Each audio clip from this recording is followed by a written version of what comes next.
Hi everybody! Today I'm going to teach you how to make the perfect omelette. So if you're anything like me, you've tried countless times to make an omelette just for it to fall apart, to break, to not be flavorful. So today I'm going to show you how to make a flawless omelette. So I'm using a non-stick pan. So because of that, I don't need to use oil. So I'm just going to spray a little bit of my baker's joy in the pan and turn it on. So this is a gas stove, but it will work equally as well on electric or a gas. There we go. So I wanted to have it on around medium heat. So while this is heating up, I am getting some eggs. So I'm using 3 eggs. You can use 2 eggs, that should be fine, but I want a nice and thick omelette and I'm really hungry, so let's just use 3. Also, these eggs are smaller, they are about medium. If you're using very large eggs, then 2 eggs should be enough. So I'm breaking my eggs into a container.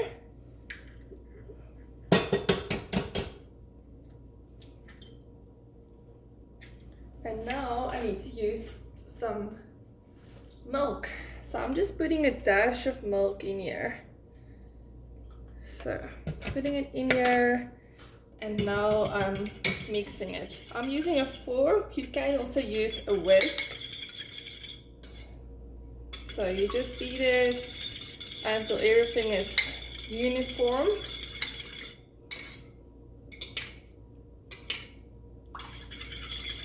It should have a smooth consistency and a slight yellow color. So I'm just going to keep mixing this. And now you want to make sure that it's flavorful. So I'm using some lemon pepper.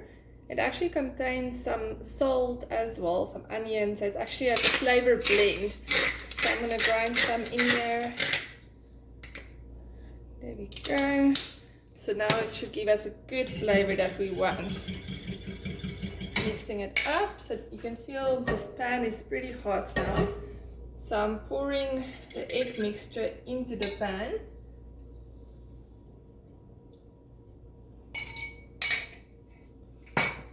And now my secret is to cover it. So that allows the egg to cook evenly, because oftentimes what you get is the bottom is cooked and it starts almost burning while the top is not cooked, and this will give you a slightly puffier omelette as well. So in the meantime, what you want to do is to prepare your fillings. So you can really put anything into an omelette. So today I've decided to add some turkey ham. So I've chopped it up into little pieces. I've got red pepper that I've chopped up. I've got some green onion as well as some avocado. But you can use, and then I'm also going to use some cheese. That's a secret ingredient. I love cheese. So you want to make sure that, so you can really use anything in an omelette. So for me, a cheese is always a must. Even if you're a vegan or you don't eat meat or dairy, you can use vegan cheese. You can also use any alternative. You can fill the vegetables. I like adding mushrooms, onions, peppers. You can really put anything into it. But you want to prepare that up front. You can also cook it. So I like the crunch of raw peppers. So I'm not gonna fry mine up front, but if I had mushrooms or onions, I would have just fried it up front in a little bit of oil, maybe add some garlic in there. So that's what I'm doing. So over here, this is starting to cook. You can see it's bubbling away. It's all a little bit runny, so you want it to almost be set by the time that you put your filling in. So I'll just let this do its thing. So I'm definitely a breakfast person. I love breakfast, and one thing I like about omelettes is it's so versatile and it's actually really easy to make. So So it's definitely great for a breakfast. You can also have it for a lunch. I'll often have an omelette with maybe a slice of whole grain bread, and that also gives you a very balanced meal. So you'll have your proteins and your carbohydrate, and I'm also getting some healthy fats from the avocado. And yeah, just a tip is, if you want to save a little bit on the calories, you don't have to use oil. As long as you have a non-stick pan, you don't have to add oil or butter. You can just use your cooking spray and it won't stick to the pan. So that's just a little tip. So let's see how this is looking. So you can see it's starting to bubble, but it's still a lot of liquid. So I'll let it go a little bit longer before I add my filling. And you also don't want to put it on too high of a heat, otherwise it'll burn and it will not be fully cooked. So you want it to be almost fully cooked by the time that you've put your filling in. So let's just give it a little bit more time.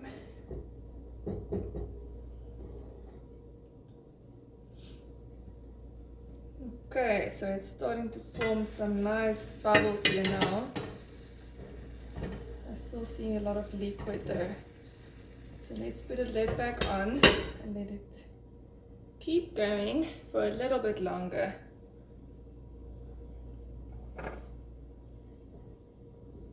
It's almost there, then we can feast on this delicious omelette. I'm going to get a plate out so long. There we go. So I've got my plate ready, so once this is prepared, we can put it onto the plate. Okay, so I think we're basically there. You can see it's almost no liquid left and the bottom is solid. So this is the time where you can start to add your fillings, and you want to make sure that you're putting it on one side of the omelette only. So I'm putting my fillings in here gently, not to break the omelette. Spreading them apart, the ham, the avocado.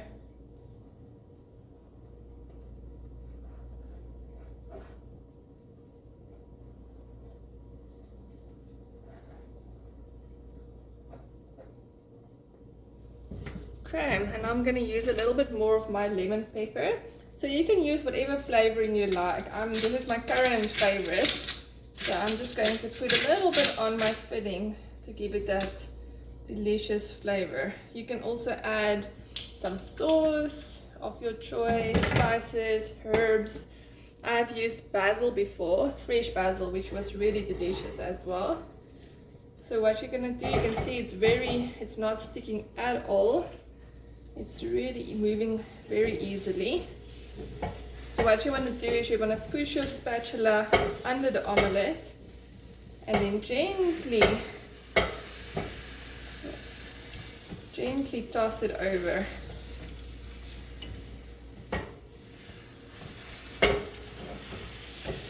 There we go. Didn't break. It's slightly brown at the bottom, exactly how you want it to be. So this is what it looks like. And now I can keep it in here for a little bit more just to heat up the fillings. I'll put my lid back on.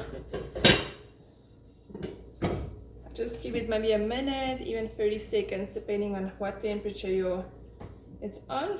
Oh, I almost forgot my cheese. Let me just quickly add in my cheese. Actually, I'm put it on top. You know, I actually think I'm going to add my cheese on top because I've already folded it up. But usually you want to add all your fillings in there, including your cheese. So mine's going to have the cheese on the outside, which is completely fine. But mostly I would just place everything on the inside to make it slightly neater.